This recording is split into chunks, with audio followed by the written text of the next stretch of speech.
Hi hello everyone welcome back to our channel Sumatha's మన creations.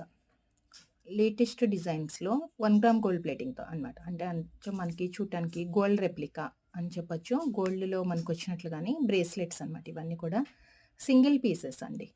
And డైమండ్స్లో ఉన్నట్లుగా కూడా ఉంటుంది. అంటే కంప్లీట్ వైట్ స్టోన్స్ అయితే కనుక మనకి చూడటానికి డైమండ్స్ లాగా ఉంటుంది కదా. సో ఆ టైప్ ఆఫ్ ఫినిషింగ్ తోటే నేను మీకు 4 బ్రేస్లెట్స్ అయితే చూపిస్తున్నాను. సో కొంచెం చిన్నగున్నా పర్లేదు, డైమండ్ రెప్లికా లాగా అనుకుంటే కనుక దీస్ 2 డిజైన్స్. లేదు మాకు పార్టీ వేర్‌కి మనం యూజ్ చేస్తాం కదా, చాలా హెవీగా పెద్ద సైజ్‌లో ఉండాలంటేనేమో పికాక్ టైప్ ఆఫ్ ప్యాటర్న్‌లో అనమాట. పికాక్ డిజైన్‌తో వచ్చింది. దీంట్లో కూడా మనకి 2 కలర్స్. మల్టీ కలర్ అయితే మనం మల్టీ పర్పస్ యూజ్ చేస్తూ ఉంటాము. లేదు మాకు పర్టిక్యులర్ కాంబినేషన్ అయితే గనక వైట్ అండ్ పింక్ స్టోన్స్ కాంబినేషన్‌తో కూడా ఉంది. అంటే దీస్ 4 కలెక్షన్స్ అయితే నేను మీకు ఈరోజు వీడియోలో చూపిస్తున్నాను. మీకు ఏది నచ్చిందో స్క్రీన్‌షాట్ తీసుకొని వాట్సాప్ త్రూ ఆర్డర్స్ ప్లేస్ చేసుకోండి. Thank you.